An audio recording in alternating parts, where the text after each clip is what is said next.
अस्सलाम, आप देख रहे हैं मेरा यूरोप चैनल। बात करते हैं पीएसएल एडिशन 10 की, दूसरे मैच की, जहां पे 80 रन से ये क्वेटा ग्लैडिएटर मैच जीत गया है। एक पहाड़ वाला टोटल सामने सेट किया था क्वेटा ग्लैडिएटर।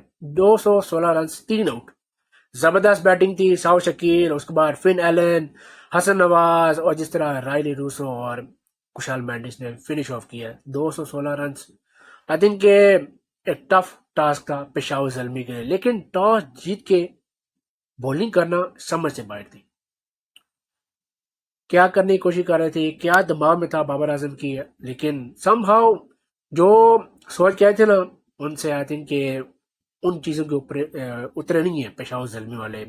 बिल्कुल ही ऑफ कलर नजर आई है। आई थिंक एक यंग बॉलिंग अटैक है इनका, लेकिन फिर भी आई थिंक जिस तरह इनके पास बॉलर थे, आई थिंक एक एनर्जेटिक फास्ट बॉलर थे, अच्छी इनके पास स्किल थी। जिस तरह हुसैन तलत हो गया, Sufiyan Muqeem, Azhar Joseph, Ali Raza, Mohammad Ali, Saim Ayub. I think overall मुझे इसमें ना लैक ऑफ एक्सपीरियंस नजर आया बॉलिंग अटैक में। आपके पास कोई एक्सपीरियंस बॉलर नहीं है। जब आपके पास कोई एक्सपीरियंस बॉलर है कि ना, आप समझ जाएंगे कि आपको क्या क्या करना है। वो बॉलर इस बॉलर को साथ लेके चलेंगे। डिफरेंस ये था कि ऑफ कलर था, कुछ नहीं पता चला कि पेशावर जल्मी क्या करने की कोशिश कर रही है। आई नो कि फर्स्ट गेम है, लेकिन आई थिंक कि हर फ्रेंचाइजी चाहती है कि हम अच्छा आगाज लें।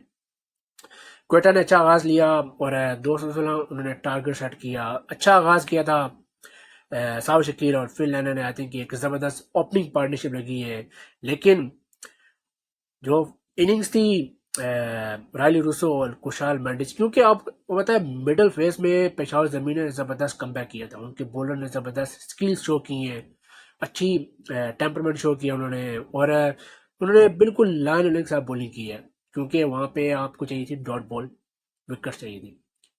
और आई थिंक मुझे जो नज़र आया था, I think lack of experience थी यहाँ पे पेशावर जल्मी की बॉलिंग। और लेकिन फर्स्ट गेम में, और आप पता है आपको टाइम लगता है इन चीज़ों में, T20 है, और आप पता है गलतियाँ आप अफोर्ड नहीं कर सकते हैं। स्लॉपी फील्डिंग, कैचेस ड्रॉप, बिल्कुल ही ऑफ कलर थी, और बिल्कुल क्लूलेस बॉलिंग थी।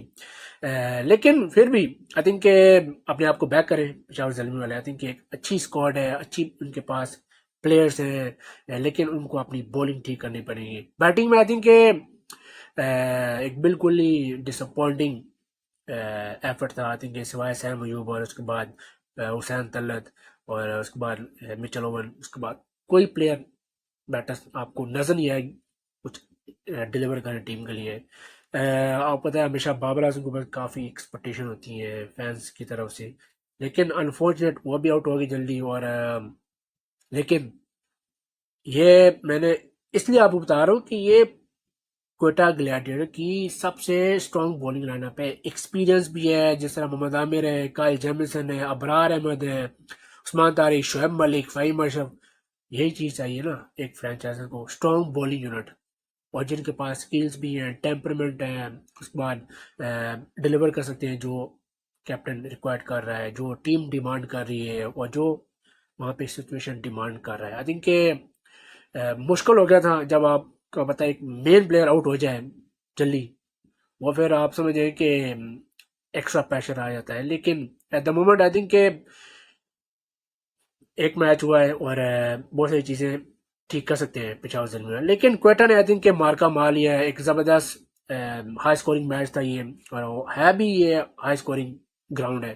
तो अच्छा आगाज हुआ है, और क्योंकि क्वेटा से काफ़ी एक्सपेक्टेशन, क्योंकि पिछले 4-5 सालों में ना उसकी परफॉर्मेंस नीचे से नीचे जा रही थी, और कुछ इम्प्रूव नहीं कर रहे थे। लेकिन इस बार जो आगाज लिया है उन्होंने बिल्कुल ज़बरदस्त लिया है, और होपफुली इस चीज़ को कंटिन्यू रखें, क्योंकि इनके पास एक सॉलिड ओपनिंग प्लेयर्स है, जिस तरह साउ शकील है, उसके बाद फिन एलन है, एक एक्सप्लोसिव बैटर्स हैं। आई थिंक इनसे आप जो मर्जी एक्सपेक्ट करें वो डिलीवर करेंगे, क्योंकि उनका एक अलग ही खेलने का स्टाइल है। अग्रेसिव स्टाइल लेते हैं फिन एलन, और सिर्फ T20 लीग्स में नहीं, अपनी जो नेशनल टीम है उनके लिए भी अच्छा ये स्टाइल लेते हैं। आई थिंक के वन मैन शो आप कह सकते हो कि पावर प्ले में ना ये डिलीवर कर सकते हैं। अगर साथ में आप कोई प्लेयर खेलने वाला है तो आप समझ जाए कि ये जब अपनी गेम खेले ना, तो फिर आप, अल्लाह माफ करे, फिर आप मैं बॉलर को बोलूँ कि बिल्कुल आपने ना तगड़ा आके बॉलिंग करना है, जो मर्जी है, क्योंकि अगर आपने लाइन एंड लेंथ के साथ बॉलिंग नहीं किया आपको रन भरेंगे। सिंपल चीज़ है कि आप अपनी स्किल्स को यूटिलाइज करें, जो भी आपके सामने कंडीशन है उनको समझें, क्या डिमांड कर रही है, क्या पिच डिमांड कर रहा है, आप वो स्किल्स शो करें। वैसे ये नहीं कि बस आप बिना सोचे समझे आके बॉलिंग करें, क्योंकि आपको पता होना चाहिए कि पिच क्या डिमांड कर रही है। बिल्कुल, यह बताया हाई स्कोरिंग मैच था, और क्योंकि डे गेम थी, और देखेंगे वही जो कल रात को मैच हुआ है इस्लामाबाद यूनाइटेड और नॉर्थ लंदन का, रात वाला मैच था, और जिस वजह से वो पिच उस तरह नहीं खेली, लेकिन यहाँ पे बिल्कुल ज़बरदस्त फ्लैट विकेट थी, और आपको नज़र आ गया था जिस तरह स्टार्ट लिया था क्वेटा ने। लेकिन डिफरेंस चीज़ ये थी कि बॉल रुक रहा था और बिल्कुल स्टे लो कर रहा था, और सेकंड इनिंग्स में मुश्किल था, ऊपर से 216 रन, तो फिर आप समझ जाए कि एक मुश्किल टास्क हो जाता है एक टीम के लिए अगर उन्होंने पावर प्ले यूटिलाइज नहीं किया सही करके, विकेट्स दी, और वहां से फिर आप समझ जाए कि आपसे ये मैच हाथ से निकल गया है। क्योंकि पावर प्ले का स्टार्ट लेना बहुत इंपॉर्टेंट है, अग्रेसिव स्टार्ट लेना, अच्छा स्टार्ट हो गया, विकेट इन हैंड, और उसके बाद मिडल ओवर्स बहुत की है, क्योंकि आपको वहीं से पता चल जाए कि आप कहाँ तक जा सकते हो। अगर आप टारगेट चेस कर रहे हो तो आपने क्या करना है मिडल फेस में, क्योंकि मिडल ओवर बहुत क्रूशियल है। वहीं पे पेशावर जलमी ने थोड़ी अप एंड डाउन चीज़ें की हैं, जिस तरह कोयटा ने स्टार्ट लिया था पावर प्ले में, उसके बाद मिडल फेस में वहाँ से चीज़ें कवर की, लेकिन at the end run leak किए और 217 एक बाहर वाला टोटल था।